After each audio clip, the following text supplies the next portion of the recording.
Hey, Jarod. Hey Jimmy, how's it going? Okay. Um, so you're in Peoria and doing a few things. How long you been in real estate? And tell me your story to get started. So I've been in real estate since 2019, I think. So coming up on 4 years. Um, Basically, when I was young, I always wanted to get into real estate just because I knew that you could make money doing it and stuff.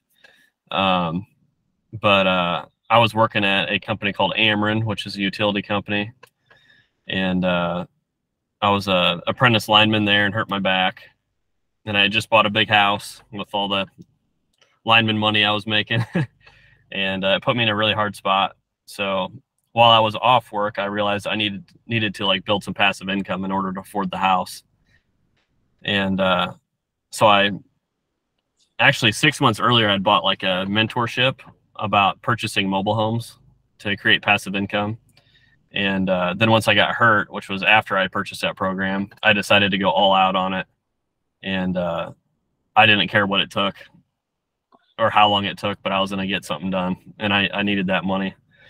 And actually, at that point, just the environment I worked in was not good, and my goal was to make enough money on the real estate to not have to go back. Um, but I ended up having back surgery and all this stuff in the Oh, process. It made things hard, but it gave me a lot of time to think and focus on getting things done. So, man. but yeah, I moved really fast at the start and then kind of slowed down and just kind of going with the flow now. Deals keep popping up, and yeah. So did you get disability for a while to help you get through? Yeah, so at first it was just disability, and then a bunch of stuff happened, and how it happened was kind of like on the edge of like workman's comp and disability. But it ended up turning into a workman's comp case, and yeah, I don't know how much I should say of what I was doing, but if you know what line work is, I mean, I was climbing poles every Oh day. yeah, I have It's friends that are linemen. Yeah, it's a hard job, and Yeah. so kind of while I was off, I didn't do the work myself unless it was something very simple, but I'd purchase homes and have friends and family help me take material in and do some work for me, and I'd maybe paint or something. But yeah, it was an interesting time. But Mm. I was like, I got to do what I have to do to survive. Like, I know I might lose my job if they see me painting a trailer. Like, I don't know. I'm like, but to me at the time, I was like, it's worth it if this is what I got to do to keep my house and keep my livelihood and stuff. So, How many uh, did you start with? so when I first started, I actually had to borrow money because I had no money because I spent all my money on my down payment on my house, which was a 1 month before I got hurt.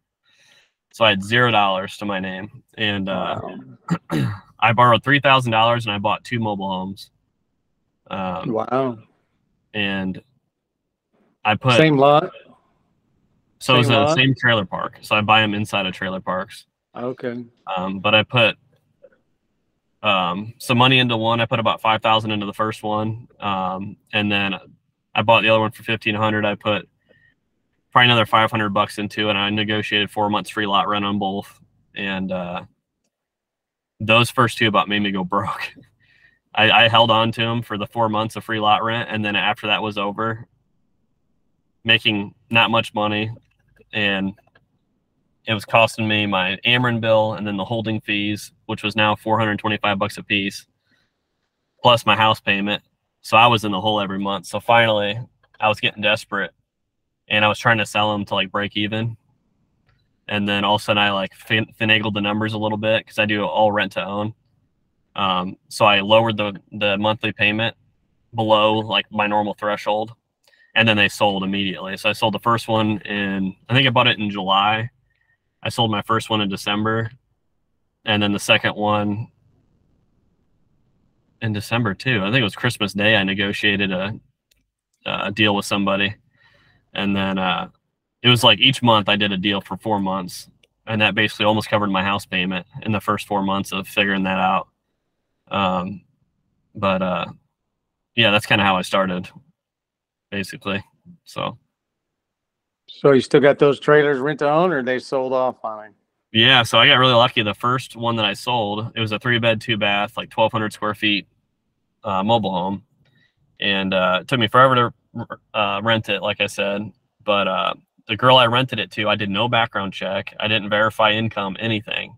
Oh, scary. But I didn't know what I was doing because it was my first one. And I was just like, I need to get this thing rented. So I rented to her, and she's been the best tenant I've ever had. And she is about to, in December, she will finish the deal. So it'll be her home finally. So that'll be 4 years, I guess. Cool. So it's a 4-year term. So, and then, yeah, I have all the other ones. Right. So you're going to lose that income, but, you know. But it's fine. There's so many deals that I just bought another one 2 weeks ago. Yeah. So what are you paying most of these trailers for? So it ranges like a lot. $3,000 for 2. Yeah. So I mean, I've got them for $1. I've got them for, I think the most I ever paid was $6,500.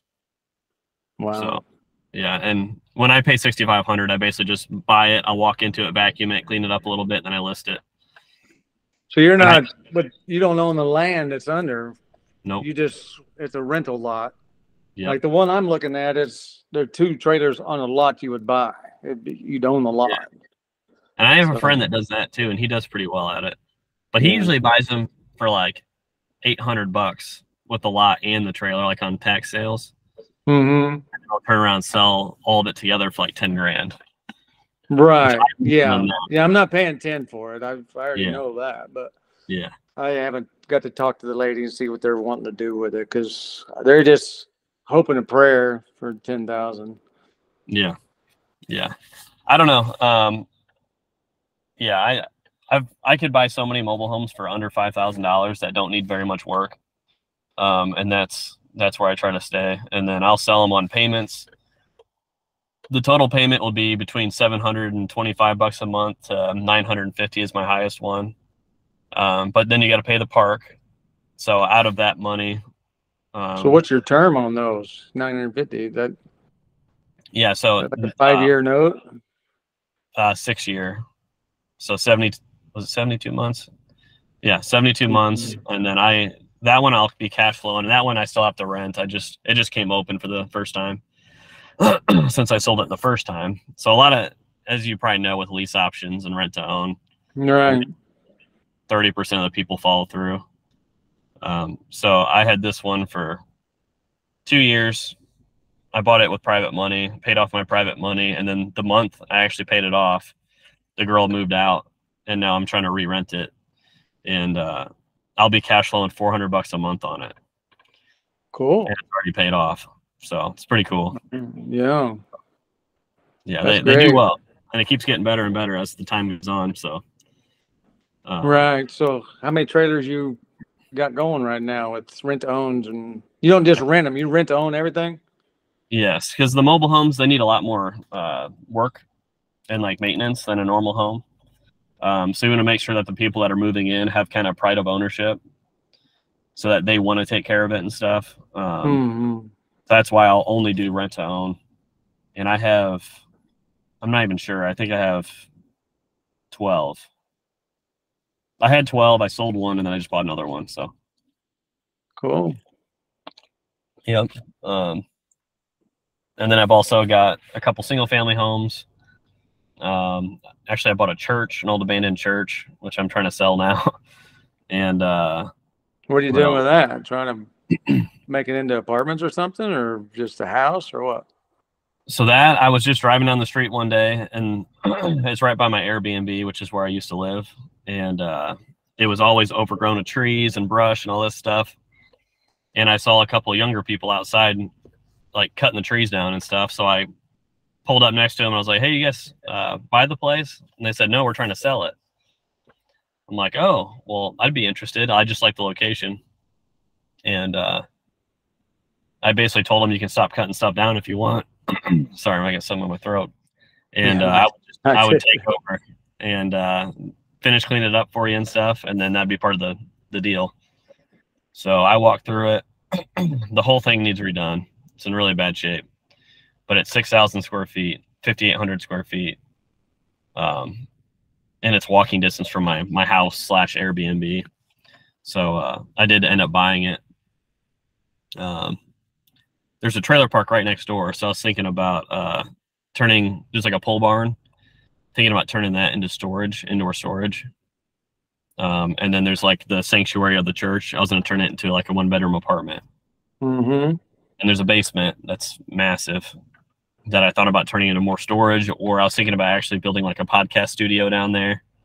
There's like 6 different, like, I don't know what they would have been, like Sunday school rooms. Yeah, that's what I was going to say. About, like, painting the walls like black, and then one like white, and then one a green screen, just like to have different things that people could come and pay to film and stuff there. Just a bunch of different ideas. It's fun being creative. Mm-hmm. So, yeah, sorry, that's basically how I got started, I guess. Kind of getting No, off that's great. Yeah. So that's your full-time job now, right? Well, it was. Yeah, so once everything with the utility company came to an end, that was my full-time thing. I had enough income from the mobile homes. I think I had 12 at that time too. And I profited about $300 a month on them. So that was enough money to cover my mortgage payment and like my expenses. Not real comfortably, but just enough. So I was doing that. I was just going to start growing. And then I had there's a company here in Peoria that runs like a real estate meetup. And I go to every one. I was the first one there, usually, and the last one to leave because I just loved it. Plus I didn't work like everyone else did. And they ended up offering me a job to be there. Initially I thought I was just going to be a property manager, but I'm pretty much like the head of maintenance now. I remember now. Yeah, you're property managing what, like 50 units or something? 400-ish units. 400 units? Yeah. Oh my God. So the good thing about it is I got a lot of contacts now. So if I need to clean out, I need paint, I need cleaning, I need any handiwork done. Like I know a bunch of people that do that because they work for us all the time. So I can use them on the weekends or whatever. So that's nice. Plus I just have the experience flipping, I don't know, between 5 to 20 units at a time.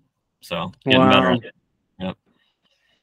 I wish it was all my stuff, but I'm learning. No, that's well, you learn a lot from somebody that's already doing a big scale like that. 500, that's crazy. Well, yeah, it's like 400 right now, and then I think we just closed on another 80 something. So we're somewhere in the 400s. So right, but a lot of good experience. Yes, yes. So you call on I guess repairmen and painters and plumbers and everything for different projects that come up, I guess. Yeah, so basically we have 3 full-time maintenance guys that I'm like 100% in charge of. So we have like a property management software, and I'll assign different tasks to them, and they go fix the toilet, they fix the hole in the wall, they fix the leak, all that stuff. And then we have 2 painters that are directly like working with us. And then we have like subcontracted painters. And what else? We have all kinds of like a Rolodex of plumbing drywallers and drywallers. Yeah, everything. So there's a lot of value in that. If you guys could, whoever's listening, if they want to learn real estate, to go work for someone like that, just don't get stuck in the trap of a 9 to 5.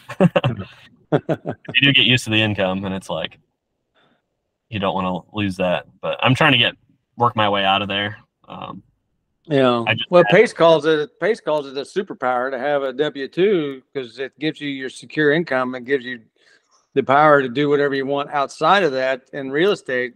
But the problem is it just takes up a lot of your time, 40 hours a week, and there is 100 and whatever hours in the week, and you got to sleep and eat in the middle of that. But I'm going through, like I said, I'm going through Mindset Marlin right now, mastermind thing. And it's helped a lot as far as my time, what I have available. And, a lot of times I get home from work, I'm so tired, I just don't do anything.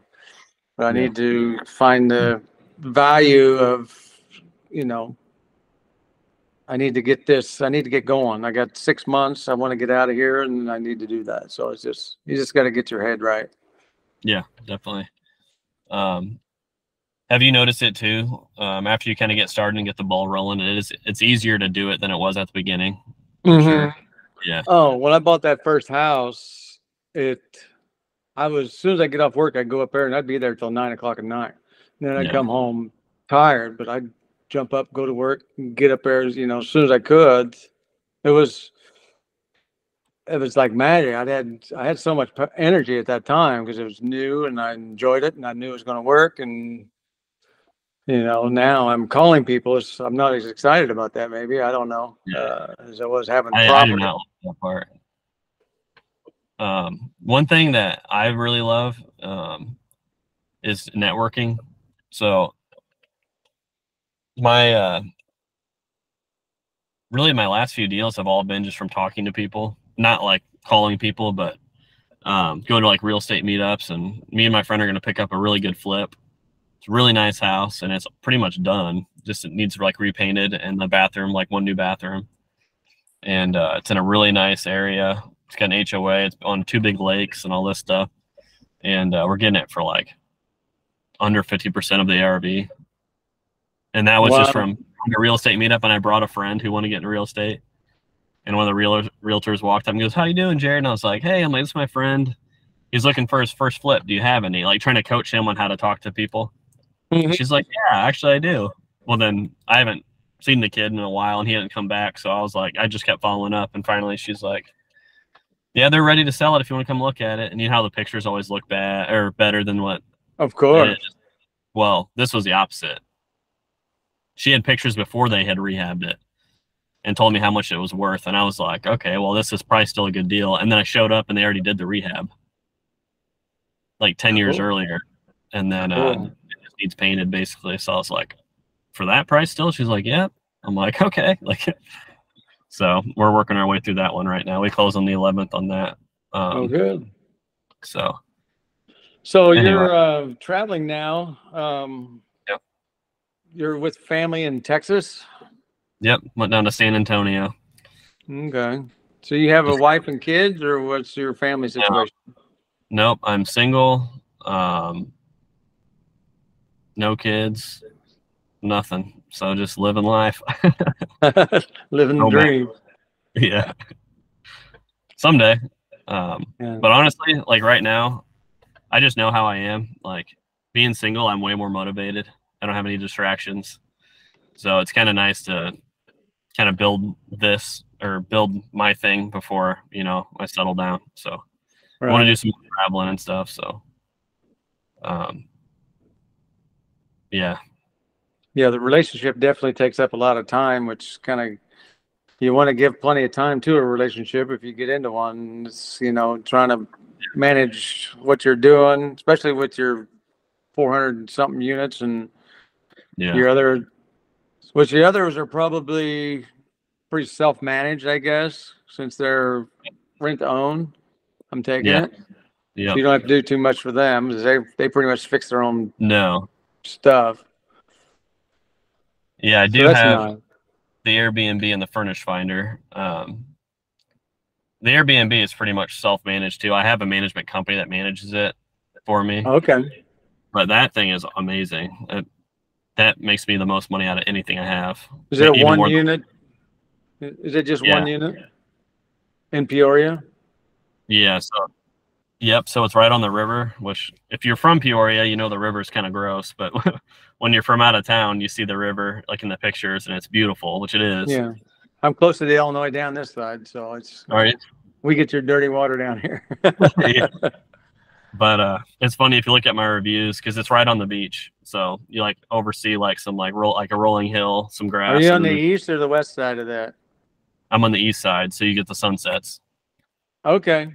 Yeah. Yeah. I think we talked about that, and I was looking at some properties up there because there was a buyer up there, it's like Tommy something, and he was looking for properties through a conglomerate thing. And I Yeah. talked to you about something over on that side, and you said you had a property over there, and that's Yeah. Yeah. I think so. Yeah. so. But yeah, it does really well. Yeah. So I love that. And then I bought a little house on seller finance. I've got it for $100,000, which his ARV was like 107, so it wasn't much of a good deal, except I got 4% interest and only 10% down. But I furnished it through a bunch of estate sales, so used furniture and stuff, and then I just got it rented this month for $2,000 a month. Wow. So I'll cash flow about $850 a month, I think, after everything's said and done. So is that a long term, or is that what's that? I have a 7-year balloon, and that's no, I mean long term rental. Oh, that's a midterm rental, so it's month to month. So it's like travel nurses and stuff like that.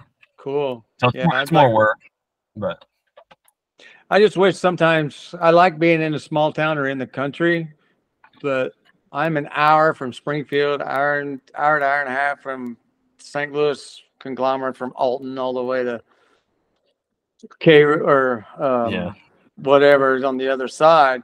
But so it's just hard to do anything like that around here. I mean, you couldn't have an Airbnb in this. My county probably only has 15,000 people in it, the whole county. Yeah. So it's really a farm community, poor communities. There's not a lot of money. Which honestly, our area isn't that much anyway, or either. We have 150,000, I think, in Peoria is what the population is. So it's a lot bigger. It's bigger in Springfield. Springfield's 100,000. Oh, really? I would have thought Springfield was bigger. But really, I mean, we're a pretty small city, and everyone's like, who comes to Peoria? That thing won't rent. And I have an Airbnb. My parents bought the house next to mine. I did their first real estate. They have an Airbnb. There's now like 5 or 6 on my street that all are booked all the time. And then there's so you get, is that like 6 to 8 months? Is it from Memorial Day to Labor Day, or what's it?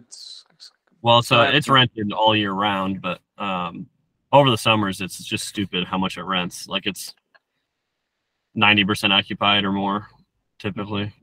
Wow. So, yep. That's sweet. That's my money maker, but that's where I want to live. I'm kind of jumping place to place until I decide to move back into it, or I find something back in that area. I might buy something else, but right. So, well, great. So, where do you see yourself in 5 years or 10 years? You still got 30 years of going to catch up with me. Yeah. No. I'm not sure. So I guess I can kind of talk about this real quick. Me and my friend were partnering on that deal I was just talking about, that flip. We're going to start giving back. So the last mobile home that we bought, I think we're going to give it away to someone in need, which will be kind of cool. Yeah. So that's good. Yeah, that's kind of what I'm like focused on right now. Is we want to obviously make more money, but at the same time we want to do it and be able to give back. So we're thinking we might do like a flip, or each deal we do, we would give like a mobile home away, just because right now we're still small, so it'd be something easier to do. So I'll probably start on my YouTube channel talking a little bit about that. And then also we're talking about we want to do stuff for like veterans.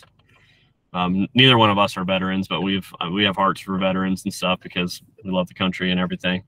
Mm-hmm. But whether it's helping people with yard work or doing handiwork, whatever, we were thinking about doing stuff like that too. So anyway, in 5 years, I would like to have like that business going, and then I'd like to have 100 rentals by then, and then just be doing my own thing full time. And then I do not like Illinois. It's a good place to invest, but at least the Peoria area. So I do think that I would like to be able to leave on vacations and stuff and spend the winters away.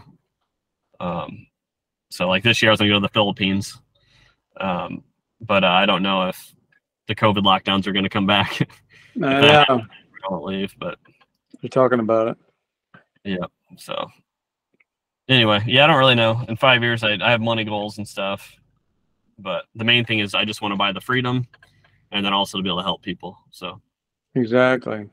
Well, that's whatever I listened to Tony Robbins and Dean Graziosi, and they always said, well, money can't buy happiness. And yeah, not technically. It's, just because you have money doesn't make you happier, but what makes you happier is helping other people. He said, see, what he said was, money can't make you happy. You obviously haven't given enough of it away. Yeah. Yep. So exactly. I mean, I'm a Christian. I go to church and I donate them. I try to tithe what I feel is appropriate, for my income, and I try to keep up with that, and do other causes that are good. And if I make money, I'll definitely be sharing enough, to give away to others, and not just for my selfish self. I'm pray to God every day to help me help others. So that's my philosophy too. We haven't got there. We haven't got their ability to do that yet, but yeah, we're hoping. And I always I don't know. I look forward to. I don't know if you have friends and stuff that kind of put your business down and stuff. I have that. Yeah. Oh, you care too much about money and all that stuff. It's like you could give that money to someone and help them. I'm like, well, exactly. Like if I give 10% of my income and I'm making $1 million a year, that's a lot of people I can help versus someone that's just, working at a 9 to 5, making just enough for them to survive, So that's a big motivating factor of mine. And I don't know if you've ever heard of Cole Hatter. He was at the Clever Summit that Pace spoke at last year. Yeah. He talked about building a for-purpose business and giving back through your business. So that's what I'm trying to do with my friends. So okay, you can buy happiness as long as you buy it for other people. It'll make you happy. Yeah, making other people happy or satisfying them, whether you're what you're doing and helps other people, whether it's giving them a nice place to rent, or in your case, you're giving them a nice home to own. That's, you're giving a service, you're providing, something for them.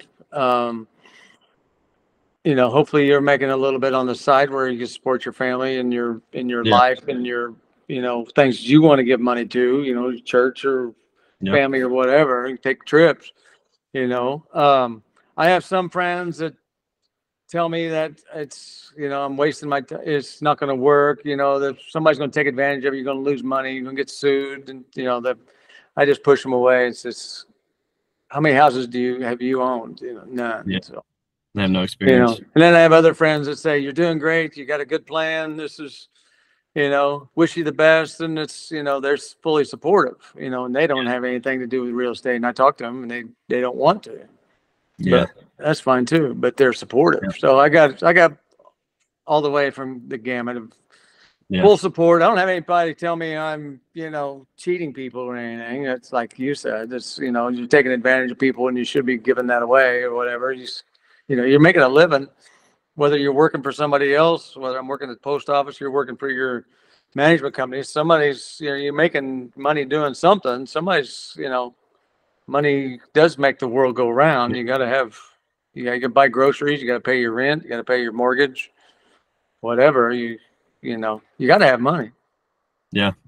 There's a phrase, and it may be a little offensive, but they say that the most selfish person is the person living paycheck to paycheck. Because all you can think about is like your own needs. It's like, oh my gosh, I need to make this money so I can pay for my house and my food. But once you build a little bit more income, then it's like, okay, I have extra money now. Like, oh, someone needs new tires on their car. It's like, well, you get $500. Yeah, here's $500. Like, that stuff's cool to be able to do. I haven't done it a whole lot yet, but getting ready to gear up and do it. So that's awesome. I love that. Yeah.